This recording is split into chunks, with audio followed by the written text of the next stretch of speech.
Hello बच्चों, आपका स्वागत है मेरे चैनल केमिस्ट्री अड्डा में। मैं Surendra Kumar, assistant professor DAV college Kanpur. बेटा हम डिस्कस कर रहे हैं इलेक्ट्रोकेमिस्ट्री और आज उसका लास्ट लेक्चर हम डिस्कस करेंगे। इस लेक्चर में हम डिस्कस करेंगे molar conductivity at infinite dilution. बहुत इंपॉर्टेंट टॉपिक है बेटे, और यानी कि हर साल इसमें से 1 से 2 क्वेश्चन पीजीटी में और जीआईसी लेक्चर में पूछा जाता है। बहुत इंपॉर्टेंट टॉपिक और खास बात है बहुत सिंपल है, सिंपल सा कोलराउस रूल है, उस रूल से क्वेश्चन बनते हैं। और थोड़ा लास्ट में डिस्कस करेंगे हम लोग बैटरी, प्राइमरी सेल क्या होता है, सेकेंडरी सेल क्या होता है, इस सब पे एक आध क्वेश्चन कभी पूछ लेता है। तो उसमें इलेक्ट्रोड क्या है, एनोड किसका होता है, कैथोड किसका होता है, या उनकी रिएक्शंस, तो ये सब भी बैटरी में कभी पूछता है। बैटरी डिस्कस करेंगे लास्ट में, और molar conductivity at infinite dilution और कोलराउस लॉ, उसी बात करेंगे आप लोग। चलिए स्टार्ट करते हैं। तो देखिए इनफाइनाइट डाइल्यूशन क्या कंडीशन है, समझिए बेटा। इनफाइनाइट डाइल्यूशन कोई फिक्स जगह नहीं है। इनफाइनाइट मतलब होता है, इनफाइनाइट मतलब जहां तक आप सोच ना सके या जहां के बाद आपको कोई कंडीशन लिखी होती है। तो देखिए इनफाइनाइट डाइल्यूशन मतलब वो क्या है, यहाँ पर conductance of solution at infinite dilution या जीरो कंसंट्रेशन, यानी जब कंसंट्रेशन क्या हो जीरो, उसके लिए कौन यूज करते हैं, उसको बोलते हैं लिमिटिंग कंडक्टेंस। क्या बोलते हैं, लिमिटिंग कंडक्टेंस, यानी आपको यूज किया जाए molar conductance at infinite dilution या molar conductance at zero concentration या लिमिटिंग मोलर कंडक्टेंस। इसका मतलब वह बात कर रहा है molar conductance at infinite dilution. Denote कैसे करते हैं, डेल्टा, ये नॉट लगा बेटा, इसके मतलब एक एट इनफाइनाइट डाइल्यूशन है। नॉट लगा इसका मतलब क्या है, एट इनफाइनाइट डाइल्यूशन है। तो ये molar conductance at infinite dilution है या molar conductivity at infinite dilution है। और ये क्या होगा, equivalent conductivity at infinite dilution है। थोड़ा हम समझते हैं इसको कंसंट्रेशन के माध्यम से। तो देखिए हमने एक सिंपल सा एग्जांपल लिया है, एज्यूम किया है। आपको पता है डाइल्यूशन बढ़ाने पर क्या होता है बेटा, मोलर कंडक्टिविटी बढ़ती है। इस पर हम पिछले लेक्चर में डिस्कस किया हमने कि जैसे डाइल्यूशन बढ़ाएंगे मोलर कंडक्टिविटी इंक्रीज करेगी, लेकिन कब तक, उसका भी एक कंडीशन होगा ना। तो उसके बाद तो कांस्टेंट हो जाएगी, क्योंकि वहां उसके बाद आयंस की संख्या फिक्स हो जाएगी। सारे के सारे आपके जो इलेक्ट्रोलाइट है वो आयनाइज हो जाएंगे। जब पूरे आयनाइज हो जाएंगे, उसके बाद कितना भी डाइल्यूशन बढ़ाइए भाई, जब टोटल इलेक्ट्रॉन आपका आयनाइज हो गया, डिसोसिएट हो गया, तो उसके बाद कितना भी आप डाइल्यूशन बढ़ाइए, आप कोई इलेक्ट्रोलाइट बचा ही नहीं है जो आयनाइज हो, तो कंडक्टेंस बढ़ेगा कैसे। तो वह जिस पर कंडक्टेंस फिक्स हो जाता है, जिस कंसंट्रेशन पर, जिस डाइल्यूशन लेवल पर, वह कहलाता है उसका molar conductance at infinite dilution. उसी की बात करते हैं। देखिए हमने माना कि हमने कोई इलेक्ट्रोलाइट रखा है जिसका 1 ml पर कंडक्टिविटी जो है, molar conductivity 0.2 siemens centimetre square पर मोल है। क्या होगा, सीमेंस सेंटीमीटर स्क्वायर पर मोल है। कब, जब उसका 1 ml कंसंट्रेशन में लिया है, उसमें हमने 1 ml और मिलाया है, 2 ml हो गया। उसकी कंडक्टिविटी थोड़ा बढ़ गई, पहले थी 0.20 by 2 लिखा, 20 हो गया, और 0.21 हो गई। फिर उसमें हमने 1 मिलीलीटर और मिलाया, 0.23 हो गया। फिर उसमें मिलाया 0.43 हो गए। फिर बढ़ाते बढ़ाते एक ऐसा समय आया बेटा जब 10 ml आया तो हो गए 0.30।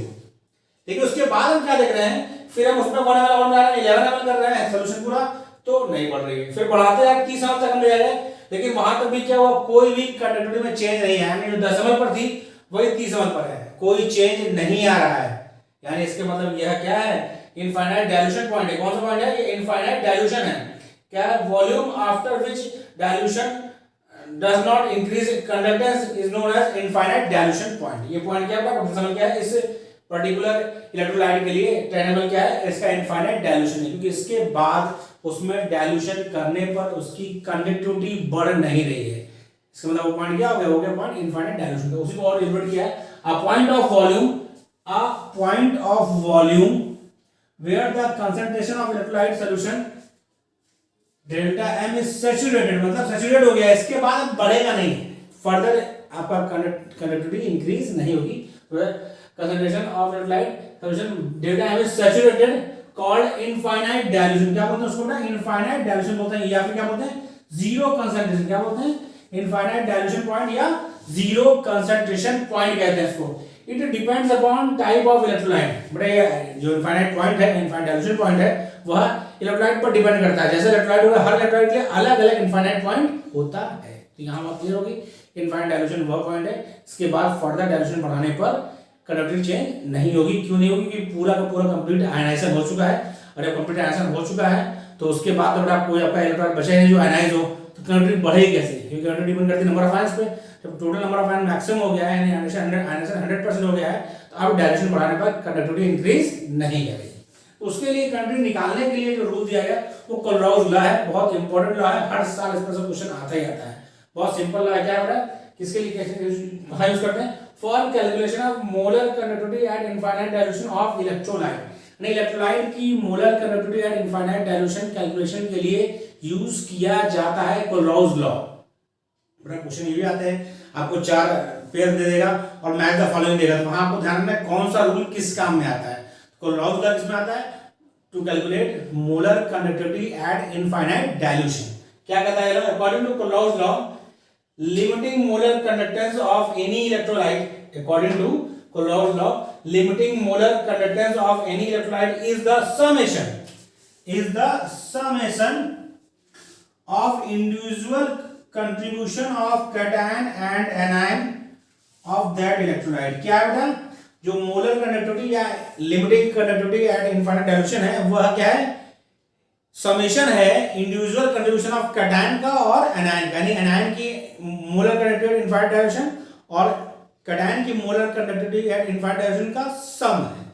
क्या, molar conductivity of electrolyte eight infinite dilution. इसको हम रिपीट करते हैं, पहले कॉपी कर लिया, हम कुछ एग्जांपल लेंगे, कुछ इलेक्ट्रोलाइट्स का लिखेंगे तो आपको क्लियर होगा। तो कॉपी कर लीजिए।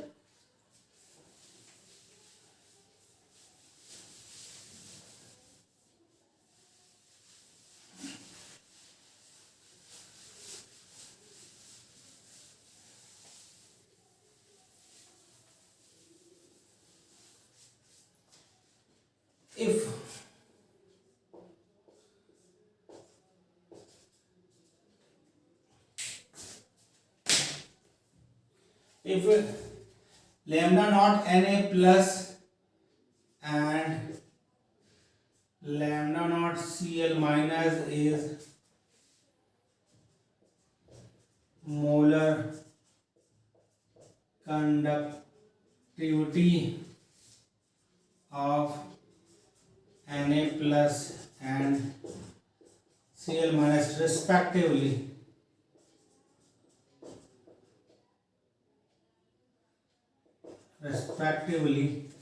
at infinite dilution, then molar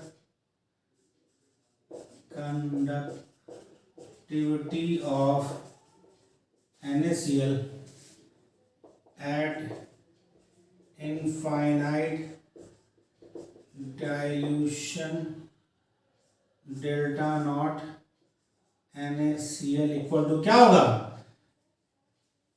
lambda naught Na plus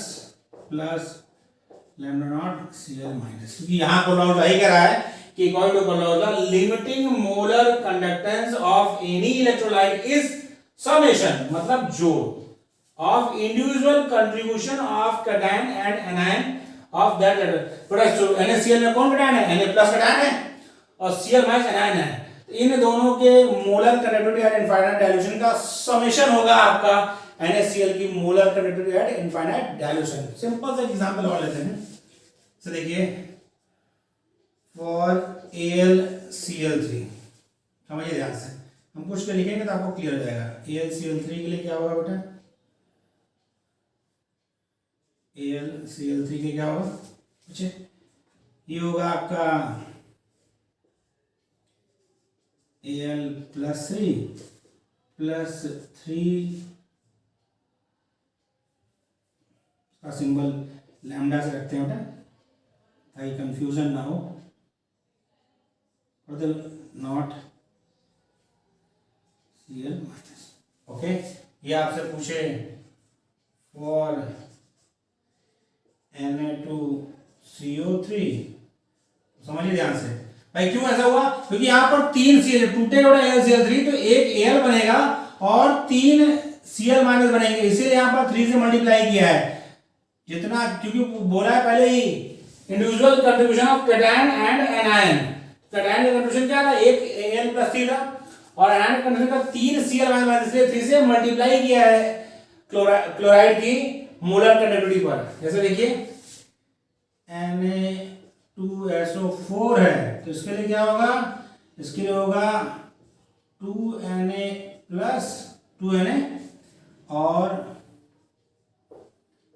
SO4 minus 2। मुझे तो आपको समझ में आ रहा होगा, किसी के लिए आपको लिखना हो तो आप आसानी से लिख सकते हैं, लेकिन क्वेश्चन बड़ा डायरेक्ट एक का नहीं आता है। क्वेश्चन आता है आपको 3 कंपाउंड्स का दिया रहेगा और किसी एक का पूछेगा, तो वो कैसे करते हैं उस पर हम बात करते हैं। पहले इसे कॉपी कर लीजिए, फिर हम लोग कुछ क्वेश्चंस करेंगे और मतलब कुछ का लिखेंगे तो चीजें और क्लियर होंगी। कॉपी करिए।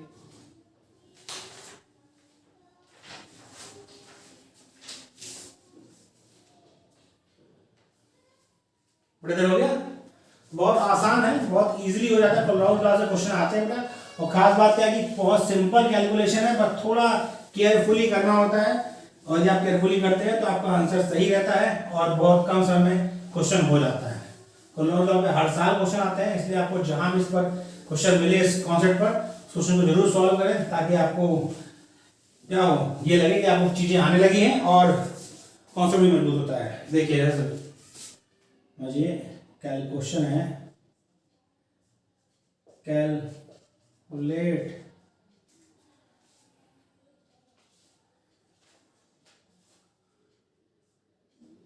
Limiting molar conductance of NH4OH, ये आपको दिया रहेगा बेटा। ठीक, तो दिया क्या रहेगा आपको, सिंपली समझिए क्या क्या दे रखा है। आपको दे रखा है गिवन, क्या है given of HCl is equal to A Siemens centimetre mole inverse, और क्या दिया है NH4Cl is equal to B Siemens centimetre mole inverse, और H2O का दिया है C Siemens centimetre square mole inverse. इस तरह से दिया है, हमने आपको ABC लिखा है, वहां पर कोई वैल्यू होगी, वहां पर क्या होगा, कोई वैल्यू होगी, आपसे NH4OH का पूछेगा। कैसे करेंगे इसको, तो बहुत सिंपल तरीका है। पहले आप देखिए आपको चाहिए क्या, आपको चाहिए NH4N और OHN। तो देखिए कहां मिलेगा NH4, यहां मिलेगा NH4, और OH कहां मिलेगा, OH यहां मिलेगा, क्योंकि टूटेगा H2O, H plus OH minus. जो आपको चाहिए पहले उसको क्या करिए, उस वाले को सम कर लीजिए, उसको क्या कर लीजिए, सम कर लीजिए, और जो नहीं चाहिए, क्या आपको ऐसे चाहिए नहीं चाहिए, उसको क्या घटा देंगे तो आपको आंसर मिल जाएगा। हम करते हैं पहले इसको, पहले आपको हम समझाते हैं तो कैसे होगा, ये एक बार बता दें, फिर आप सीख जाएंगे। इसे हम इसको यदि लिखना चाहे बेटा, तो ये आपका HCl है, इसको हम इस तरह होगा ना, lambda H plus plus Cl minus equal to A siemens centimetre square mole inverse. कोई दिक्कत नहीं, यदि इसको लिखें बेटा तो ये है क्या एक्चुअली, ये आपका है NH4Cl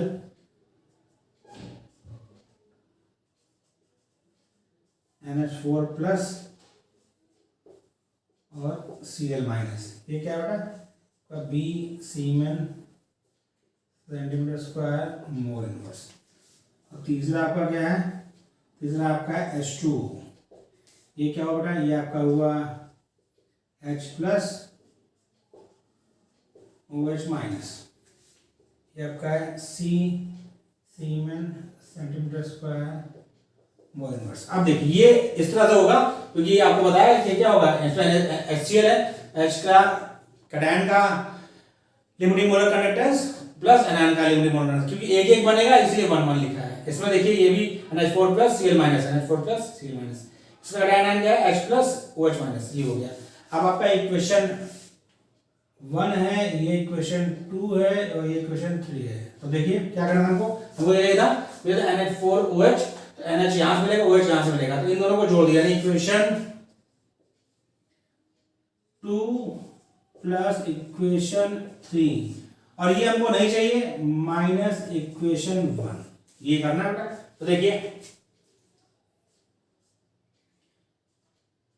NH4Cl plus H2O minus HCl, देखिए क्या होगा, पहले समझिए इसको, पहले लिखिए क्योंकि इसे जोड़ना है। हम तो आपको सिखा रहे हैं, वहां आपको इतना नहीं करना, आपको सिर्फ इससे मतलब है, ये करेंगे हो जाएगा, क्योंकि हम लोग सीख रहे हैं कैसा करना है। Plus plus Cl minus plus H plus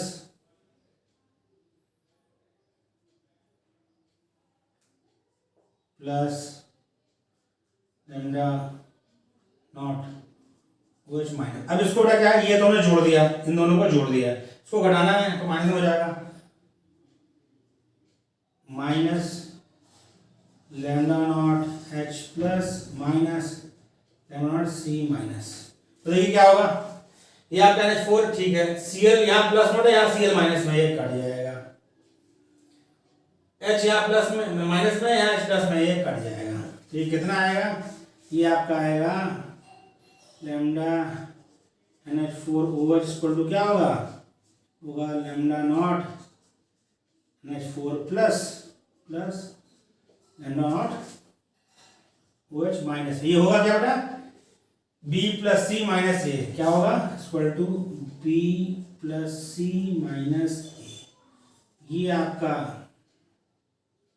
minus A, ये आपका आसानी से हो गया। सिंपली आपको जो मिलेगा इजीली से हम लोग कर लेंगे, से कॉपी कर लेंगे, हम लोग क्वेश्चन करेंगे तो और चीजें क्लियर होंगी, कॉपी कर लीजिए,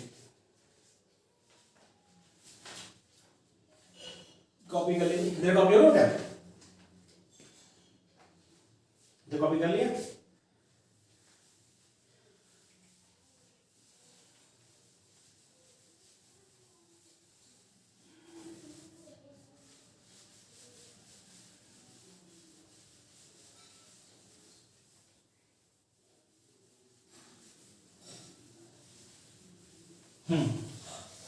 हम लोग इसके बाद क्वेश्चन कर रहे हैं, बहुत आसानी से इसको हम लोग करेंगे। क्वेश्चन देखिए क्या है, क्वेश्चन है लैम्डा नॉट एम फॉर, बहुत फेमस क्वेश्चन है, अक्सर ये पूछा जाता है, NaCl HCl and NaAC are 126.4, 425.9 and 91 Siemens centimeter square mole inverse respectively,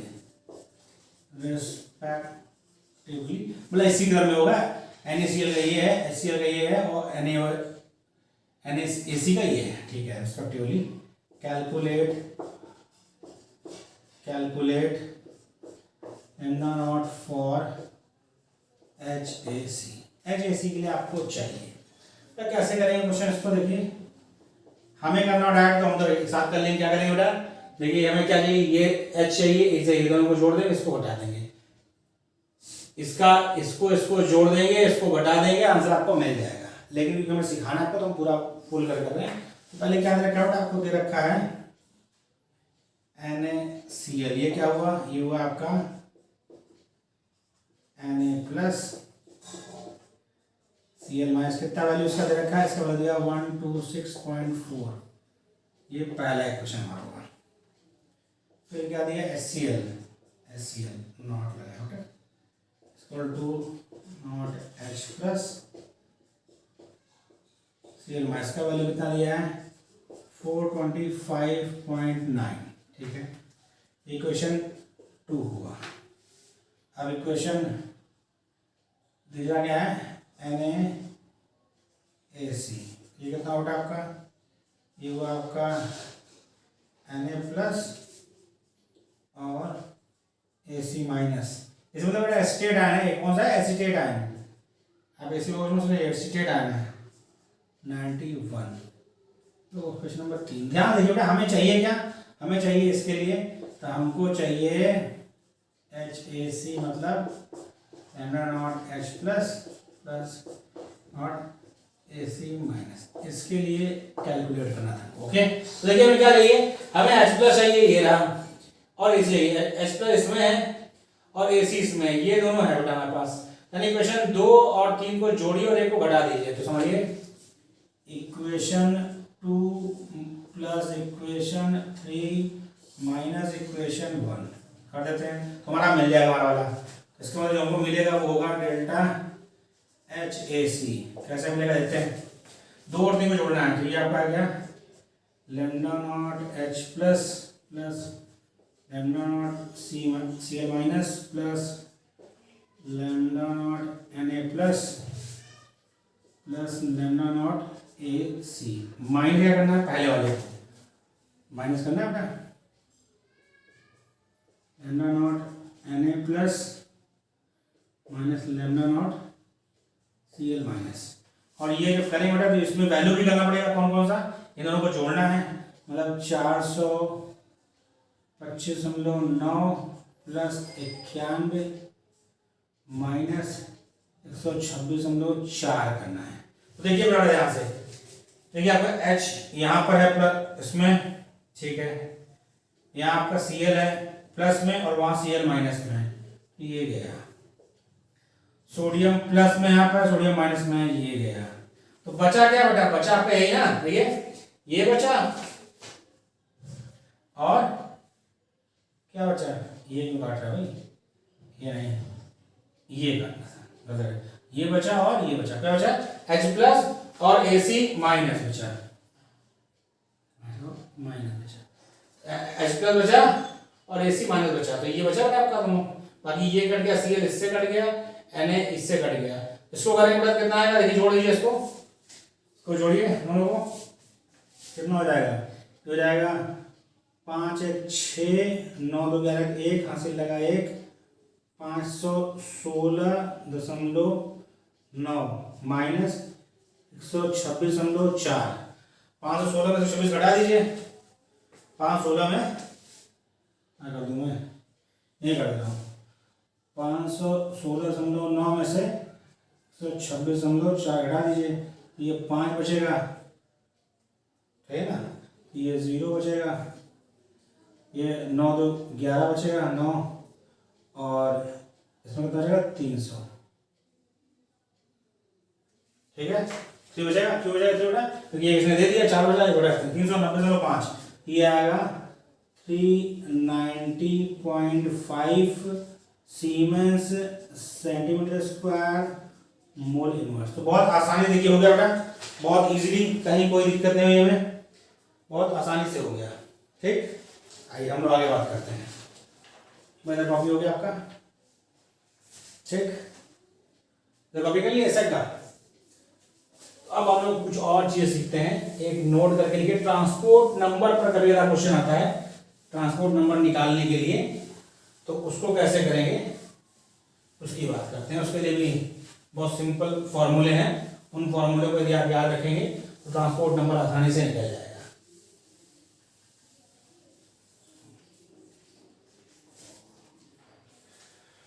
क्या होगा, अब नोट करके लिखिए,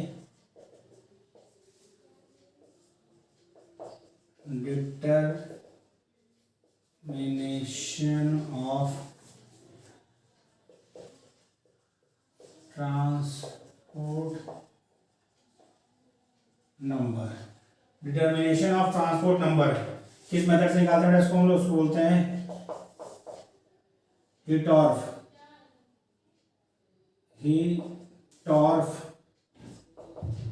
मेथड। क्या बोलते हैं बेटा, हिटॉर्फ मेथड से निकालते हैं।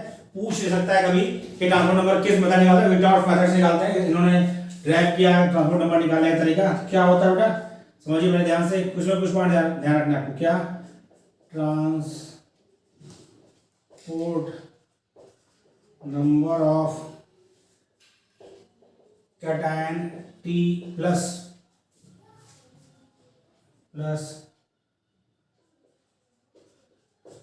ट्रांसपोर्ट नंबर ऑफ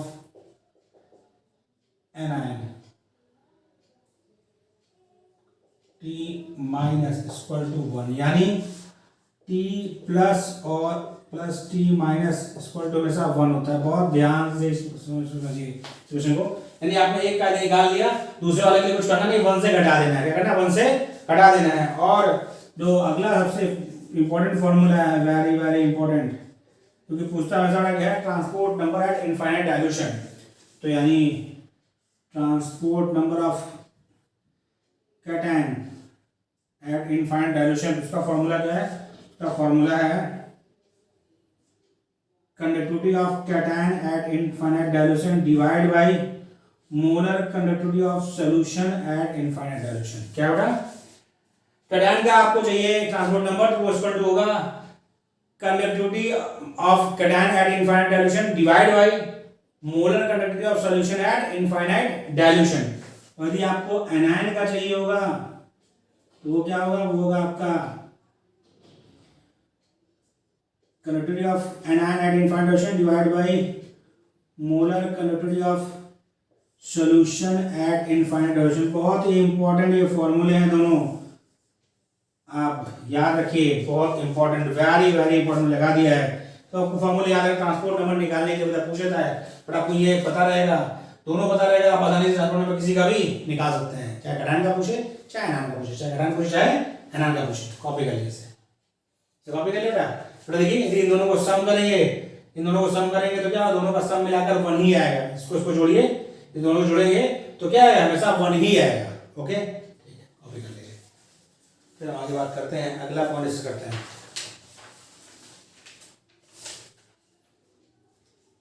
कॉपी हो गया?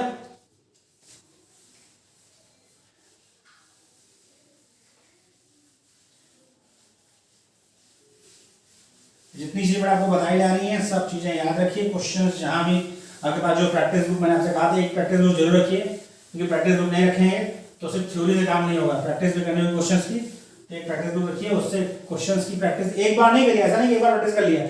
जब चैप्टर रिवाइज करिए तब पूरे क्वेश्चन की फिर से प्रैक्टिस करिए। ऐसा नहीं कि एक बार क्वेश्चन थ्योरी पढ़ लिया, एक बार प्रैक्टिस कर लिया तो काम हो गया, ऐसा कुछ नहीं है। रिवीजन रेगुलर चाहिए। आप रूटीन बनाइए कि आप, जब आपके पास सिलेबस काफी हो गया है तो पर डे कम से कम कोशिश करिए कि एक चैप्टर नया पढ़िए। एक टॉपिक जैसे हम पढ़ा रहे हैं, एक दिन में हम 2 लेक्चर अपलोड करते हैं, वो 2 लेक्चर आप पढ़िए और प्लस पुराने कोई 2 लेक्चर रिवाइज करिए। एक दिन में 4 लेक्चर कम से कम कंप्लीट करिए बेटा, क्योंकि 4 लेक्चर कंप्लीट करेंगे आप 8 घंटे 10 घंटे पढ़ेंगे, इतना तो आपको पढ़ना ही पड़ेगा। लेसन चाहिए तो इतना आपको पढ़ना पड़ेगा। 2 घंटे क्वेश्चन लगाइए, तभी आपको देखेंगे इस तरह यदि आप पढ़ते हैं तो 15-20-25 दिन में आपका कॉन्फिडेंस लेवल क्या होगा? अच्छा होगा, आपको लगेगा मुझसे हो सकता है। वरना आप यदि नहीं करेंगे तो 1 महीने बाद जब रिवीजन करने बैठेंगे तो क्या होगा? फिर आपको क्या होगा? फ्रस्ट्रेशन होगा, क्योंकि आपसे हो नहीं पाएगा, चीजें पुरानी आप भूलने लगे होंगे या कंफ्यूजन होगा उसमें। ठीक है बेटा, तो रिवीजन करिए एक प्रॉपर तरीके से। अगला देखिए क्या है,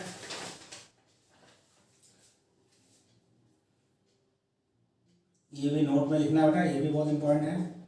क्या है? at any concentration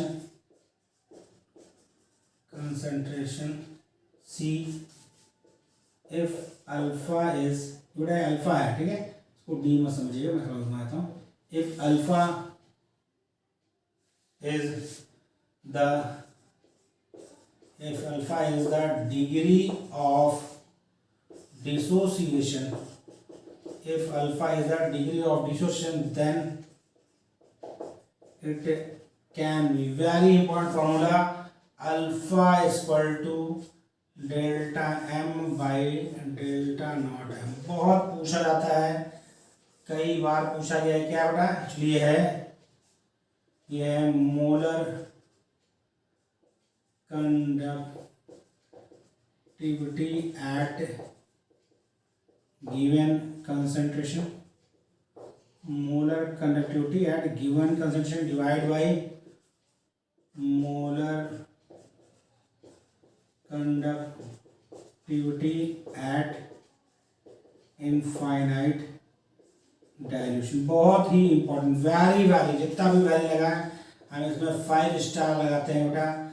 आपको ये समझ लेना है कि बहुत इंपॉर्टेंट फॉर्मूला है। Alpha equal to lambda m by lambda naught m, मतलब molar conductivity at given concentration divide by molar conductivity at infinite direction. क्या होगा आपका? Alpha and degree of dissociation होगा। क्या होगा? डिग्री ऑफ डिसोसिएशन किसी भी इलेक्ट्रोलाइट के लिए। और जो आपका डिसोसिएशन और आयनाइजेशन कांस्टेंट के था, वो क्या हो जाएगा? के इक्वल टू क्या होता है? C alpha square 1 minus alpha था ना, ये आपका क्या हो जाएगा? ये हो जाएगा आपका C lambda naught lambda square, ये आपका है ना C lambda square by lambda naught M 1 minus lambda M by lambda naught M. जब ऐसा करेंगे तो ये आपका सॉल्व करने पे आएगा सी लैम्डा एम का square by lambda naught M by lambda naught M minus lambda M. ये क्या होगा, ये के होगा। तो आपको किसी फॉर्म में पूछे आप बता सकते हैं बहुत आसानी से कैसे हो रहा है। ये जब बड़ा इसको करेंगे तो ये आपको क्या हो रहा है, इससे कट जाएगा, एक कट जाएगा तो बचेगा, ये स्क्वायर हो जाएगा। ओके, कॉपी कर लीजिए, ठीक है, तो कॉपी हो गया। अब हम लोग पढ़ेंगे बैटरी। क्या पढ़ेंगे जान दो, बैटरी पढ़ेंगे। थोड़ा बैटरी इंपॉर्टेंट है, इंपॉर्टेंट इसलिए कभी कदा उस पर क्वेश्चन आता है, लेकिन क्योंकि हम लोग सब कुछ पढ़ना है, एवरीथिंग, कुछ भी हमें छोड़ना नहीं है कि क्वेश्चन किससे भी आए, ताकि हमारा क्वेश्चन होना चाहिए, क्वेश्चन हमारा होना चाहिए, ये हमारा टारगेट है। क्वेश्चन कहीं से पूछे, जो भी हमारे सिलेबस में है वो सब हमें पढ़ना है, कोई भी चीज छोड़नी नहीं है। सिलेबस की सारी चीज हमें कवर करनी है, कम इंपॉर्टेंट ज्यादा इंपॉर्टेंट ऐसा कुछ नहीं, सब कुछ पढ़ेंगे तभी हमारा सिलेक्शन होगा। ये बात ध्यान रखकर क्वेश्चन पढ़ना है हमें। क्या है बेटा आपका बैटरी।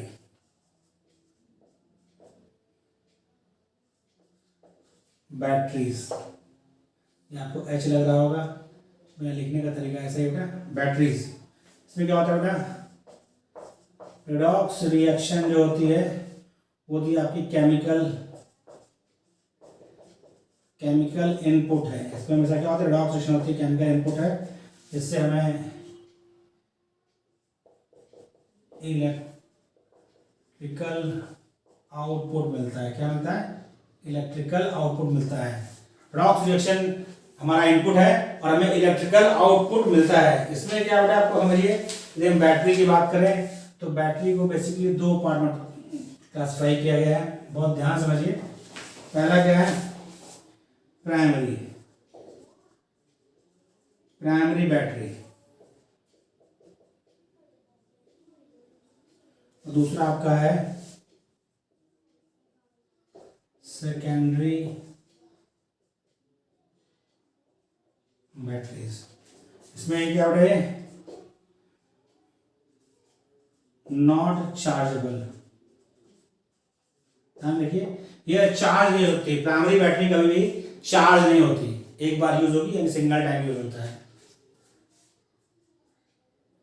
इसके मतलब कैन नॉट रीयूज्ड अगेन, इसको दोबारा इस्तेमाल नहीं कर सकते। एग्जांपल देखिए, लांसे सेल,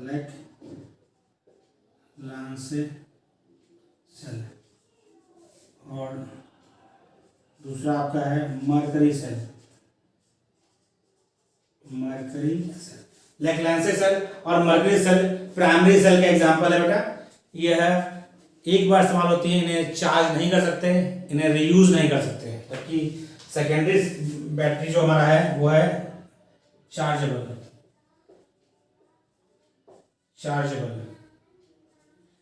रीयूज हो सकता है।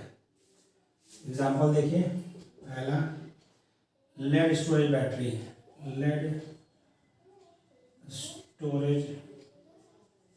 सेल या बैटरी, दूसरा आपका फ्यूल सेल।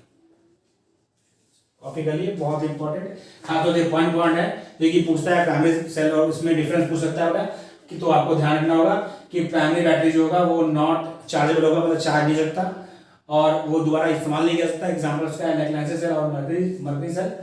और सेकेंडरी बैटरी क्या है, वो चार्जेबल है और यूज हो सकता है, क्योंकि बार बार चार्ज होगा डिस्चार्ज होगा। हमारे घर में इन्वर्टर्स में जो बैटरीज लगी हैं, इवन जो कार वगैरह व्हीकल्स में जो बैटरी लगी होती है, क्या होती है, वो चार्जेबल होते हैं। घर की बैटरी जो होती है वो बेटा इलेक्ट्रिसिटी चार्ज होती है, और जो व्हीकल्स में लगी होती है वो डायनामो चार्ज होती है, लेकिन वो क्या होती है, बार बार चार्ज डिस्चार्ज होती हैं, तो इसलिए वो रीयूज हो सकती हैं, जैसे लेड स्टोरेज बैटरी और फ्यूल सेल। इसे कॉपी कर लिए। फिर हम लोग थोड़ा उसका बेसिक स्ट्रक्चर कुछ डिस्कस करते हैं, क्योंकि बेसिक स्ट्रक्चर में क्वेश्चन आते हैं तो हमें क्वेश्चन करना है। जब बड़ा कॉपी हो गया, क्वेश्चन हमें करने हैं, क्योंकि हमें हर चीज पढ़नी है, कोई पोर्शन हमें छोड़ना नहीं है, हर पोर्शन हमें तैयार करना है।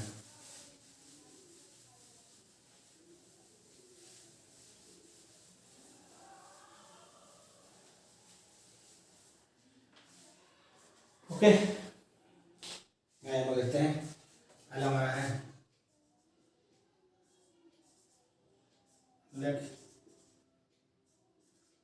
लेक्लेंसे सेल।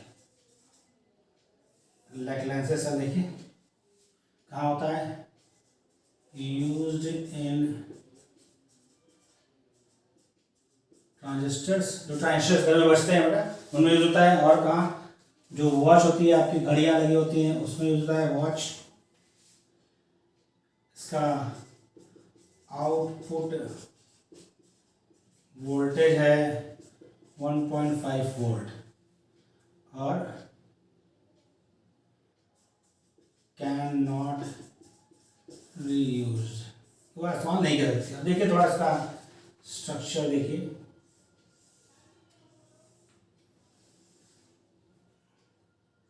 सिलेंड्रिकल होता है इसका शेप।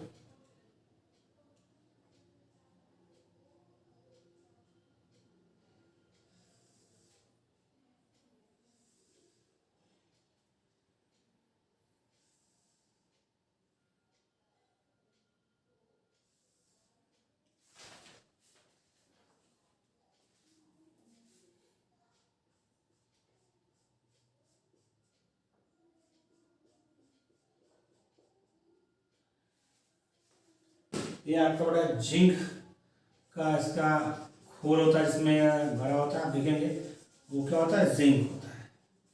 सिलेंडरिकल शेप होता है, जिंक का पूरा सिलेंडर होता है, उसमें यह मटेरियल फिल होते हैं। क्या क्या होता है इसकी हम बात करेंगे। पहले थोड़ा इसको बना लें, ड्रॉ कर लें। ये आपका कैप होता है और ये क्या होता है, ये होता है आपका कैथोड। आप देखेंगे यदि इधर से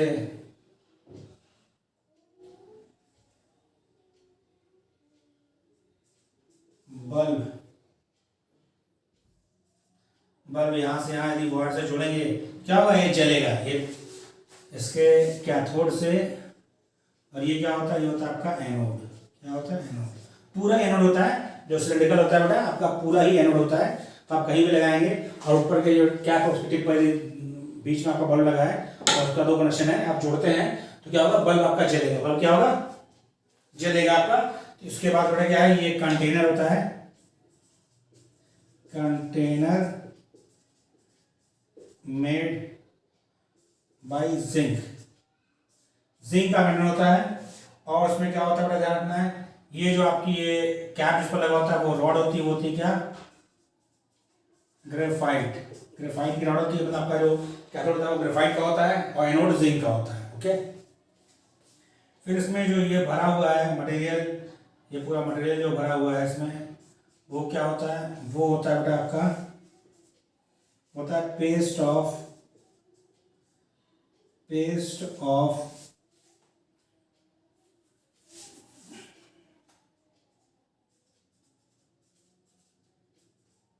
of ammonium chloride plus manganese oxide plus zinc chloride plus carbon black. ध्यान रखिए बेटा क्या क्या इसके अंदर है, इसमें कभी भी पूछ सकता है क्या क्या होता है, तो आपको ये चीज ध्यान दें, ammonium chloride, zinc chloride, manganese oxide और कार्बन ब्लैक। से देखेंगे वो सेल यदि आप बचपन में आप रहेंगे तो उसको तोड़ने का भी वो रहता था, टूटी हुई सेल देखेंगे तो उसमें पूरा ब्लैकिश होता है, तो क्या होता है, काला काला होता है, उसमें कार्बन ब्लैक मिला होता है, इसलिए वो ब्लैकिश कलर का पाउडर दिखता है। क्या रिएक्शन हो रही है उसकी बात करते हैं, तो देखिए हम क्या रिएक्शन होती है उसकी। इधर हमारा एनोड है, पता ही हम लोग ऐसे लिखते थे वैसे, इधर कैथोड। समझेंगे कि लेक्लेंसे सेल में क्या रिएक्शन हो रही है। आपको पता है एनोड पर होता है क्या, ऑक्सीडेशन, और कैथोड पे क्या होता है, रिडक्शन। यहाँ पर क्या होता है, जिंक जो है Zn+2 में ऑक्सीडाइज हो जाता है। क्या होता है, ऑक्सीडाइज हो जाता है। यहाँ पर क्या रिएक्शन होती है, इधर पे देखिए थोड़ा ध्यान से, मैग्नीज ऑक्साइड अमोनिया से कंबाइन करता है और एक इलेक्ट्रॉन लेता है और फॉर्म करता है MnOH को, बहुत ध्यान समझिएगा, और NH3 गैस। ओके, यहाँ पर देखिए इस जगह पर Mn का जो ऑक्सीडेशन स्टेट है वो +4 है, जबकि यहाँ पर क्या है +3। और जो जिंक आपका यहाँ पर फॉर्म हुआ वो क्या करता है, वह अमोनिया को इंट्रैप कर लेता है। क्या करता है बेटा, अमोनिया को इंट्रैप कर लेता है और एक कॉम्प्लेक्स फॉर्म करता है। क्या फॉर्म करता है, ZnNH3 2+ का एक कॉम्प्लेक्स बनाता है। क्या बनाता है, कॉम्प्लेक्स। तो आपसे कुछ भी पूछ सकता है, कॉम्प्लेक्स पूछता है क्या फॉर्म करता है लैग्रेंज सेल में, आफ्टर रिएक्शन कौन सा कॉम्प्लेक्स फॉर्म होता है, या कैथोड पे क्या रिएक्शन होती है, एनोड पे क्या रिएक्शन होती है, कोई भी रिएक्शन पूछ सकता है आपको बैटरी में लैग्रेंज सेल से। तो आपको रिएक्शन पूरी अच्छे से समझ में आनी चाहिए। यदि समझ में आई रहेगी तो उसमें क्वेश्चन कर लेंगे। अगला देखिए बेटा, नेक्स्ट आपका सेल है क्या, मरकरी सेल। मरकरी सेल इसको कहाँ यूज करते हैं बेटा, मरकरी सेल आप देखेंगे छोटी जो घड़ी होती है, जैसे हमने ध्यान रखिए इन घड़ी में यूज होता है वो मरकरी सेल होता है, और जो दीवार घड़ी में यूज होता है वो आपका लैग्रेंज सेल होता है। तो यूज्ड इन वॉचेस और हियरिंग एड्स। जो देखो कानों से कम सुना जाता है वो देखेंगे आप, एक हियरिंग एड्स लगा के रखते हैं सुनने वाली मशीन, उसमें भी मरकरी सेल लगा होता है। इस सेल की खास बात क्या होती है कि यह है नॉन, ये क्या है, नॉन रिचार्जेबल है। ये है नॉन चार्जेबल है। ओके, तो इसमें देखिए इसकी रिएक्शन क्या होती है, इसको इधर लिखेंगे, इस पे ज़्यादा चाहिए। नजर कॉपी हो गया, तो हम रिएक्शन इस साइड लिखते हैं कि मरकरी सेल में क्या हो रहा है, वहां पर क्या क्या रिएक्शंस होंगी। तो ये सारी रिएक्शंस पे ही ध्यान रखना है, एनोड कैथोड और रिएक्शंस, वो आपको ध्यान रखना है। देखिए मरकरी सेल का जो एनोड होगा आपका, एनोड और कैथोड। ठीक, एनोड आपका होता है वो होता है जिंक एमलगम। क्या होता है बेटा, जिंक एमलगम होता है। क्या होता है, उसको बोलते हैं मरकरी के साथ किसी भी मेटल का कॉम्प्लेक्स होता है उसको एमलगम कहते हैं। तो जिंक मरकरी है, इसको कहते हैं जिंक एमलगम। मरकरी के साथ इलाज जो होगा उसको कहते हैं एमलगम। और यहाँ पर क्या है, जिंक एमलगम। यहाँ होगा क्या, ऑक्सीडेशन। क्या होगा, ऑक्सीडेशन। कैसे होगा, ZnHg जो है वो दो हाइड्रोक्साइड आयन से कंबाइन करेगा और बनाएगा जिंक ऑक्साइड, 2 इलेक्ट्रॉन और H2। और यहाँ पे क्या होता है, यहाँ पे होता है मरकरी ऑक्साइड प्लस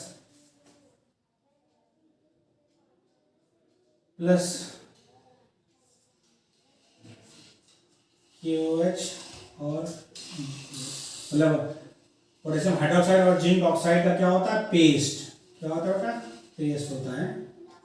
तो कॉम्बिनेशन होता है। इसमें क्या रिएक्शन होगी, इसमें रिएक्शन होगी आपकी, तो मरकरी ऑक्साइड है वो जो इलेक्ट्रॉन इधर निकला एनोड पर उसे लेगा और वाटर से कंबाइन करता है, बनाएगा मरकरी लिक्विड और हाइड्रोक्साइड। यदि हम ओवरऑल रिएक्शन की बात करें, ओवरऑल सेल रिएक्शन, तो क्या करते हैं, दोनों रिएक्शन जोड़ देते हैं। दोनों रिएक्शन जोड़ेंगे तो देखिए क्या होगा, zinc Hg plus HgO, ZnO plus Hg liquid जोड़ेंगे तो इलेक्ट्रॉन कट जाएगा। उसके बाद ये आपका और कटेगा और आपका H2 कट जाएगा, तो बचेगा आपका जिंक, मतलब जिंक एमलगम और मरकरी ऑक्साइड करेगा आपका रिएक्शन, तो जिंक ऑक्साइड और मरकरी लिक्विड फॉर्म होगा। ज्यादा कॉपी हो गया। अगला सेल हम लोग करें। नेक्स्ट हमारा सेल है लेड स्टोरेज बैटरी। कॉपी हो गया। नेक्स्ट हमारा क्या है, लेड स्टोरेज बैटरी, जो आपके घरों में इन्वर्टर्स में लगी होती है, व्हीकल्स में लगी होती है बैटरी, तो वो क्या होती है, वो लेड स्टोरेज बैटरी है। उसमें क्या रिएक्शंस होती हैं उसकी बात हम करते हैं। हम लोग इससे करें, प्राइमरी सेल हो गया, हमारा सेकेंडरी सेल। सेकेंडरी सेल पहला है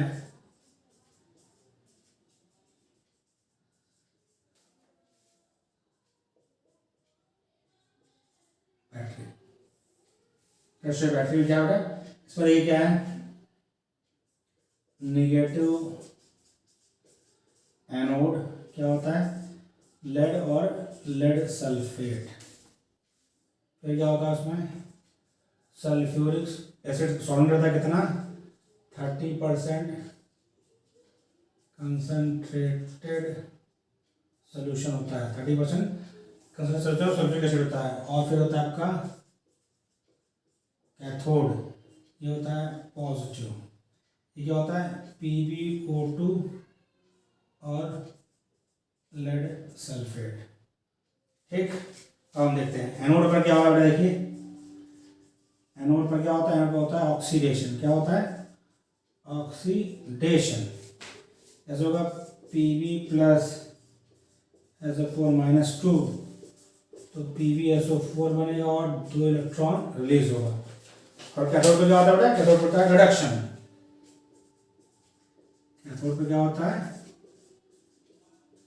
रिडक्शन। वहाँ पे क्या होता है, लेड ऑक्साइड जो है वो भी सल्फेट आयन से कंबाइन करता है और साथ में 4 हाइड्रोजन आयन भी लेता है, तो क्या बनाएगा, बनाएगा PbSO4 प्लस 2H2। क्या बनाएगा, PbSO4 प्लस 2H2। और यदि हम ओवरऑल रिएक्शन की बात करें, ओवरऑल रिएक्शन की बात करें तो Pb plus PbO2 plus 2H2SO4, PbSO4 plus 2H2O plus क्या मिलती है हमें, इलेक्ट्रिसिटी। क्या मिलती है हमको, बिजली मिलती है। क्या मिलती है, इलेक्ट्रिसिटी। वो हमारा जो साथ में लगा होता है इन्वर्टर के, वो क्या करता है, कन्वर्ट करता है उसको बिजली करंट में, तो हम लोग यूज करते हैं। ठीक है, वो डीसी बनाता है उसको एसी में कन्वर्ट कर देता है। तो ये हो गया हमारा इधर का। अब हम बात करते हैं फ्यूल सेल की। बट आपको रिएक्शंस याद रखनी है, कैथोड एनोड क्या है, थोड़ा एक बार आप देखे रहेंगे तो क्वेश्चन पूछता है बेटा, तो आपको ये लगेगा आप कर सकते हैं। आपने पढ़ा ही नहीं है, कभी सुना ही नहीं है, तो क्वेश्चन आप नहीं कर पाएंगे। कभी कदा इस पर क्वेश्चन आता है, रेगुलर क्वेश्चन इस पर नहीं आते हैं, लेकिन आपको हमने बता दिया तो आपको एक आइडिया रहेगा। आप थोड़ा पढ़े रहेंगे तो क्वेश्चन यदि बैटरी पर आता है तो आप क्वेश्चन कर लेंगे, लेकिन आपने पढ़ा ही नहीं है तो आप क्वेश्चन आएगा तो आप कोई भी अंदाज भी नहीं लगा पाएंगे। इसलिए बैटरी एक बार रीड कर लीजिएगा, एक दो बार, यदि क्वेश्चन आएगा ताकि हो सके। लास्ट सेल हमारा क्या है, फ्यूल सेल। ये भी हमारा सेकेंडरी सेल है। इसमें क्या होता है, रिएक्शन क्या है, इसमें होता है आपका एनोड पर क्या होता है, एनोड पर होता है H2 plus OH minus 2H2O plus 2E। और कैथोड पर क्या होता है, कैथोड पर होता है 1/2O2 plus H2O plus 2E 2OH minus. ये ध्यान रखना पड़ेगा आपको, कैथोड एनोड क्या रिएक्शन है। ओवरऑल रिएक्शन क्या होती है, ओवरऑल रिएक्शन होती है आपकी H2 प्लस 1/2O2 H2। जोड़ेंगे बेटा, देखिए इसको सम करेंगे, ये क्या होगा आपका, ये और ये बचेगा, ये वाला इधर से कट जाएगा, 2H होगा, 2H होगा। ठीक, ये वाला 2H से कट जाएगा, ये H2O। अब क्या होगा, एक बचेगा, एक कट जाएगा, तो आपका रिएक्शन ये होगा H2O प्लस एनर्जी। ये 2 इलेक्ट्रॉन आपस में कट जाएंगे, तो ये आपकी ओवरऑल रिएक्शन होगी। पर इसी के साथ हमारा लेक्चर कंप्लीट होता है। इलेक्ट्रोकेमिस्ट्री हमने टोटली खत्म कर दिया है। अब नेक्स्ट हमारा जो वीडियो आएगा वो प्रीवियस ईयर क्वेश्चन आज इन इलेक्ट्रोकेमिस्ट्री चैप्टर आएगा। उसमें हम लोग जो भी क्वेश्चन पूछे गए हैं इलेक्ट्रोकेमिस्ट्री से वो हम लोग आसानी से कर लेंगे। आप वीडियो पूरा देखिए। मैं आपसे फिर कह रहा हूँ, वीडियो के साथ पूरा देखा करिए। उसका वजह क्या है, ये वीडियो आप पूरा नहीं देखते हैं, आप सोचते हैं कि मैं स्किप करके देखूँ, पर स्किप में क्या होता है बीच में कोई चीज़ छूट जाती है और फिर आप क्वेश्चन लगाते हैं, नहीं आता तो आपको दिक्कत होती है। इसलिए वीडियो पूरा देखिए। और सब दूसरी बड़ी चीज़, आपको भरोसा करना होगा। तो आप ट्रस्ट नहीं करेंगे, किसी कभी भी आप सिलेक्शन नहीं मिलेगा। आप ट्रस्ट करिए, वीडियो आप देखिए, आपको लगता है क्वालिटी वाला है तो कंटिन्यू करिए, नहीं लगता कि इसमें कोई आपको लगता है कि बहुत अच्छी क्वालिटी नहीं है तो आप मत देखिए, कोई दिक्कत नहीं है। लेकिन जिसका भी देखिए पूरा देखिए और विश्वास के साथ देखिए।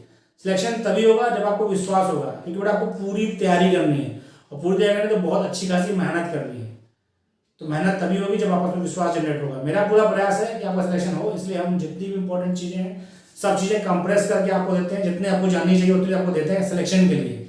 बहुत डिटेल में इसलिए नहीं दे रहे हैं, उसकी वजह ये बेटा बहुत डिटेल में देंगे तो आपको पूरा देखिए हाई स्कूल इंटर का सिलेबस और बीएससी का सिलेबस का मतलब कवर करना है, कुछ एमएससी का भी पार्ट। तो इतना सिलेबस आपका कभी भी 4 मंथ में या 10 मंथ में कवर नहीं हो सकता, उसके लिए बहुत टाइम चाहिए। उतना डिटेल में पढ़ाएंगे तो आप भी बोर होने लगेंगे, इसलिए हम आपको सिर्फ वो चीज़ बताएं जो सिलेक्टिवली और प्रॉपर कंप्रेस तरीके से।